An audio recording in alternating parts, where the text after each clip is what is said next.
Irish Examiner, Blue Grit is the headline. Chelsea fight back to rescue unlikely point in 8-goal thriller. That says Cesar Azpilicueta celebrating his winner, I think, because he's got his captain's armband in his hand before getting chalked off. So well done to the Irish Examiner for leading with my favourite moment of last night, which is Azpilicueta celebrating a goal that never was. Turning to Oba, Gavin Starr, new Arsenal skipper as Xhaka loses role. That's a story we'll get into later with Kenny as well.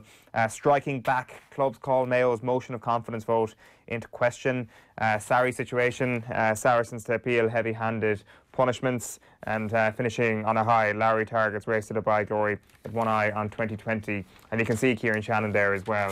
Honest self-reflection is required by Irish rugby, but not self-flagellation, which he makes the point that, to sum this up very briefly, that how bad can Irish rugby be if they manage to attract a coach of the calibre of Rassie Erasmus, and look at what he's done. How bad can Irish rugby be if someone like Felix Jones is involved in a World Cup winning squad? Cool the jets for a moment. Well, I mean, it's kind of a little bit like Richard Cooper's kind of own Sheehan. We've so much to talk about in sports journalism that we just have to talk about something. There has to be something wrong, or there has to be something great. And I've made the point that I think Ireland could well win the Six Nations, because it's kind of like the opposite to England going into the World Cup final, where England were so heavy favourites, which they probably didn't deserve to be. Ireland now, all the pressure is off, and basically, you know, we haven't become a really bad team in this space of the last 12 months. We've issues, but we've very good players, and things will be fine. I think people do probably need to, and also England are more beatable than they looked a week ago. This is in the Irish Daily Mail. Chaos in Mayo, possibly a play on Moonlight in Mayo, although I doubt it. Row breaks out over a vote of confidence. That actually was the first thing I thought of, Moonlight in Mayo, when I saw it. I was like, is that? Probably not. Six Nations now open to new World League. Six Nations have held talks Southern Hemisphere. Creation of a new World Championship Series. It follows the collapse. Of course, you must be a fan, bringing Japan possibly into this, I presume. Get them involved in every facet of life. Yeah. Would this entail like Japan, Georgia, Russia, that sort of thing, or would it be just like the good Northern Hemisphere teams? Just the good Northern Hemisphere teams, what I can gather. It's not really the World League that was floated last year. Right. It'll be more an irregular version of that. So there were some concerns that the likes of the Premiership and all that would lose a bit of power, because you'd have so many international fixtures during the year. Player welfare was what was used as an excuse as to why they shouldn't go through. But now they're saying that perhaps everybody doesn't play everybody in a calendar year. It's kind of spread out across a number of years, across a cycle, and that's the long and short of it. The long and the short. I got to give a mention to Philip Quinn's article as well. League of Ireland would benefit from this lucid thinking, and that's obviously an article in relation to the Cup Finals crowd, and also the lucid plans for an All-Ireland League, which look pretty unlikely at the moment after the IFA. Were you surprised by the IFA response last week? I wasn't in that. It seems like we'd forgotten to talk about them when we were speaking about the All-Ireland League. Yeah, well, the IFA doesn't really run the Irish League, sure, but it does sort of have to, you know, give the all clear for the club. So it's quite different up there in that it'll probably become like it down here, whereas the IFA has kind of lost its mandate of control. The FAI down here, the IFA, I think in 2013 in IFL, it's kind of more clubs run, and it's been quite successful really in many ways. And interestingly, the PFAI is having its awards night on Saturday night, and the IFA representatives will be there. So I'm sure they'll be coming down thinking, oh God, there'll only be one thing on the menu here. But there are still serious reservations about the depth of the lucid plan in terms of the money that they talk about. Is it actually there? Is the TV money there? And how sustainable is that? And how sustainable it is. But I thought that the IFA jumped the gun a bit, whereas, like, can you not at least let the clubs themselves vote on this and see? Because they kind of just like put they almost like shot it and ruled it out ever happening, because. And I thought a little bit prematurely, you know. There's still discussions to be had. I'm entirely in favour of an All-Ireland League, but I hope the IFA did it for good reasons, football-related reasons. And I'm not saying they didn't, but I certainly hope it wasn't to do with, you know, the preservation of the status quo or whatever, because I think Irish football would be much, much better in an All-Ireland League scenario. Just we'd be stronger together, basically. Yeah, using the words of Sia Kulisi there to further the All-Ireland League. Wasn't quite as profound as his. What a speech. Unbelievable. Cool-looking dude as well. Yeah, very much so. It's first black captain of the Springboks, I think. Yeah. Which I was amazed at. I only realised that yesterday. So there was a piece yesterday about his club, or where he basically learned how to play and how impoverished it remains. And basically, if they have any kind of facilities, it's to do with him donating money. But still a seriously complex country, South Africa, it has to be said. That's for sure. Back page of the Irish Independent features a photograph of Bernard Brogan and Ronaldo picturing together for people listening on radio. Not Cristiano Ronaldo, the actual Ronaldo. And that was at Web Summit in Lisbon yesterday. So I think Bernard Brogan also posted it. Vladimir Klitschko posted it on his Twitter account. Klitschko's interview with Ger coming up a little bit later on.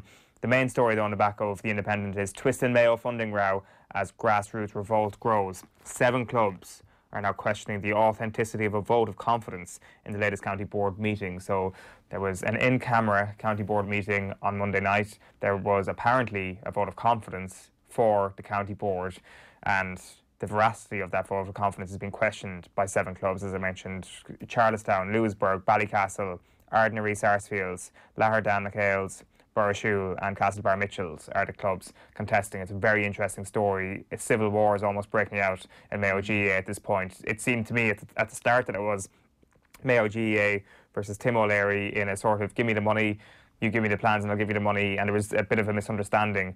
That may still be the case, but it's now permeated through down to the grassroots level, to the point where clubs are actually like, hold on a minute, do we actually support our county board in this? So it's a mess at this point, and Mayo have found another way of giving us something to talk about during the off-season. There always seems to be something. But then you had this added thing last night where Dermot Butler sent out a communication saying if delegates have or had an issue with last night's meeting, the proper form is to go through their respective club secretaries. The use of social media by clubs to release their statements beggars belief.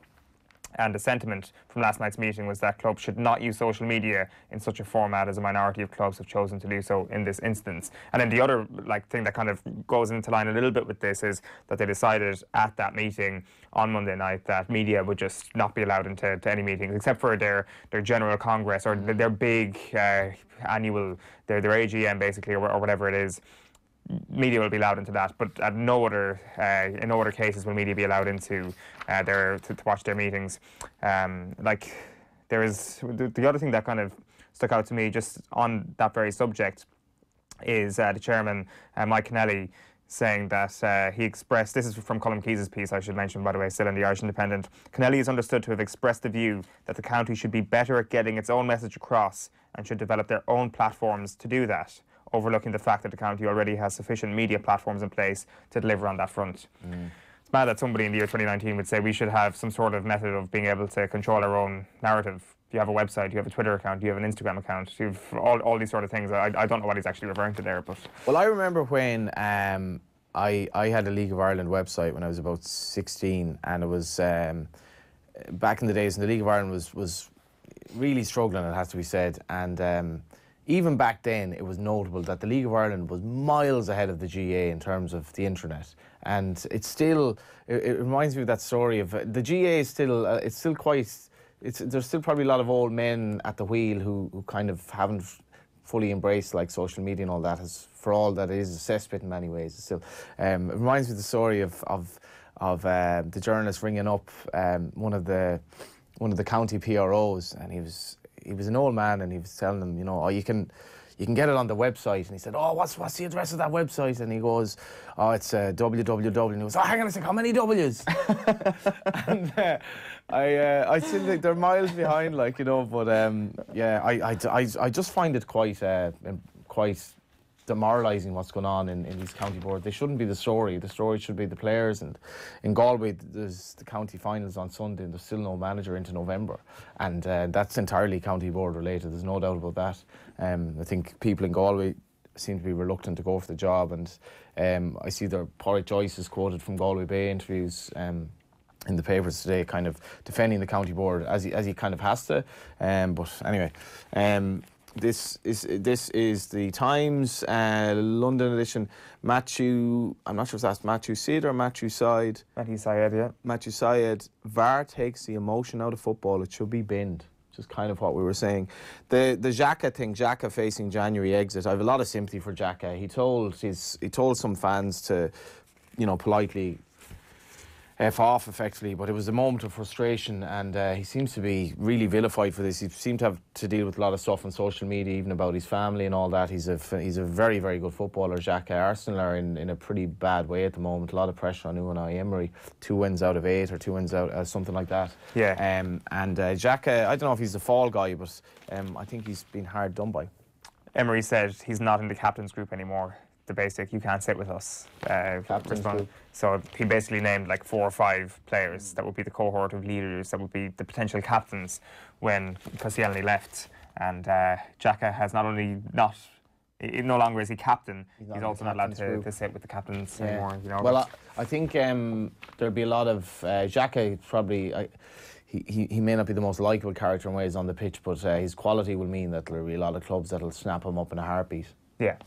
The Irish Times this morning leads with that photo from Stamford Bridge last night. Crazy night sees Chelsea go from zeros to nearly heroes, and Liverpool edge closer to knockout stages. Got toothless Barcelona, draw blank at home. They drew 0-0 with Slavia Prague in one of the early games yesterday. And split squads, Liverpool to play 2 games in less than 24 hours. So they'll play 2 cup competitions on 2 continents in less than 24 hours next month. So they've got to play the EFL Cup quarter-final against Aston Villa at Aston Villa as originally scheduled, and then they have to go to the Club World Cup. Which one are you prioritising? Well, it wouldn't be the Club World Cup, I think, to be fair. What about the historic international treble that they can achieve in the year 2019? Just wouldn't. I'd be a bit of a traditionalist at the same time. You're a Carabao man. That's where your traditions lie. Absolutely, absolutely. This is the Mirror. No guarantees for Xhaka. An interesting story. It's a little bit into the paper, which is to do with Mario Balotelli. Balotelli in sue threat, and Mario Balotelli could be sued by Verona Council after walking off the pitch in protest at racist abuse. I mean, Balotelli is a clown in many respects, but in this instance I think he's done a lot of good. I think he's brought the issue to the fore again, and if that were me, if I were a black player, I'd walk off the pitch every time, just like, I'm not dealing with this, you can do whatever you want. I don't know if you want to punish the fans, punish the club, do whatever you want, but I'm not playing under these conditions, and you can basically go screw yourselves. And Balotelli is entirely in the right. But Italy is, I'm actually reading Paddy Agnew's book, Calcio, at the moment. It was like one of these moments where I was at home and I was like, I've loads of books here that I've never read, so I just picked it up, and I'm in the early stages. But Italian football, and I've been over there, in terms of its attitude to racism, is really weird. Like, it's completely at odds with. They don't. It's almost like they don't see it as racism. They just see it as like a way of abusing an opposition player. But it's like it's Neanderthal stuff. Yeah, it really is, and that really came through in the comments as well in the aftermath of that at the weekend. The back page of the Irish Daily Star is Blue Unlimited. 8 goals, 2 own goals, 2 penalties, 2 red cards, 2 VAR controversies. They are the statistics from Chelsea against Ajax last night. Not keen to comment. Olympic Federation of Ireland President Sarah Keane kicked a touch last night when she asked about her reported interest in becoming the new CEO of the FAI. And Xhaka is demoted, as we've already mentioned. We've already mentioned as well, bizarre twist in Mayo GAA. And Sam Pear, time's up for O'Gara and McGlynn. That's Frank McGlynn and Owen O'Gara, both hanging up their boots on the inter-county scene yesterday. The Keane one is interesting now. I hadn't actually seen that because the FAI, situation is rumbling on, and the next figurehead is going to be so important, albeit he or she won't have like sort of an autocratic way of running things. It'll be more like a new board and all that with independent members, but it'll be very interesting. A woman ahead of the FAI would be a great departure from where we were at, and it'll be interesting to see who they appoint, because. But you can't go cleaning up every organisation in Ireland. Yeah, I mean, her stock seems to be very high, and it would be I don't even know how this is going to happen now and when it'll happen, but the amount of clubs out there who are in limbo waiting on funding and who've been really let down by what's happened is it's quite depressing, really. And this is the Sun, which is for the merrier. It's really the challenge for the writers to come up with a headline for the Chelsea game. Goodbye McGlynn, obviously about Frank McGlynn's retirement, and Saracens, their 35-point deduction again in the headlines there. Rob Kitson makes the point in The Guardian this morning that you'd have to go back 10 seasons for Saracens to be within 35 points getting relegated, so they should be okay. Saracens should be thrown out of the league is the headline on the Telegraph for that, but their main story is Chelsea thriller. 8 goals, 2 red cards, 2 penalties, 2 own goals, but VAR denies Lampard victory. That is a picture of Reece James celebrating Chelsea's final goal. He is Chelsea's youngest ever goal scorer in the Champions League. I didn't realise how much the Saracens logo looks like Drogheda United's. It's with Drogheda's it has some sort of strange link to, I think, Trabzonspor, some Turkish team. But I don't know where it came from in the Saris anyway. But silencing the critics back at the Racing Post, Spurs can maintain recent upturn in form. Racing Post tipping Spurs to go to Belgrade and win tonight. And the front, Elliott revved up over Applegate, and it makes the point that Elliott had 7 winners at Down Royal last week. Last week was actually only over 2 days, and so the title race is heating up a little bit, and Applegate could return. It's actually an unbelievable weekend of racing, particularly the entries in Navan. So Ferryhouse was called off yesterday, but I think weather-wise should be fine for the rest of the week. To be honest with you, I'd never even copped the Drogheda United logo. Had the same makeup as the Saracens. Like the Saracens one is fairly obvious, but I'm not sure was there actual Muslim influence in the club, or was it just like, let's use that name and let's use that sort of logo because I can't quite recall the Drogheda story, but it's very unique in Irish football. It is. There's a deep dive in that, Johnny, for sure. Yeah, absolutely. Yeah, let's name the date. Back page of the Herald this morning, finally, because we're almost out of time, is O'Gara calls time on Dubs, and then lastly we've got the Irish News. Vernon has high hopes for a full strength Armagh, and then you've got a picture. Loving how the editors are putting Azpilicueta celebrating an on-goal last night. So what actually happened? I should ask this. What happened after he put the ball in the net? There was a handball, which wasn't a handball. What sort of handball was it? Ball to hand. In the good old days, sort of. Well, there's no chance you would have seen it with the naked eye, really, in the good old days, and there wouldn't have been much of a complaint, I would have thought. This would have really riled me if I'd actually done proper research this morning, because I find like that the handball ruling is the most stupid thing I've ever seen in football, where if it hits your hand at all at this stage, like it's if there's no intent and the hand is just in the process of an attacking position, as you said, the good old days, like where it is that situation where it was Man City and Spurs earlier in the season where nobody in the ground noticed the handball, and then it's given as a, and on that occasion, Mr. Sheehan, I'd actually backed Man City to win the game. So I was running around the pub roaring, and then like a minute later I was reduced to my seat and it's gone, ugh. That was a fairly grim moment. That was the antithesis of the Azpilicueta goal. So from a betting perspective, from a punting perspective, this stuff is just like it fries your brain, really, doesn't it? Yeah, I'd imagine it does.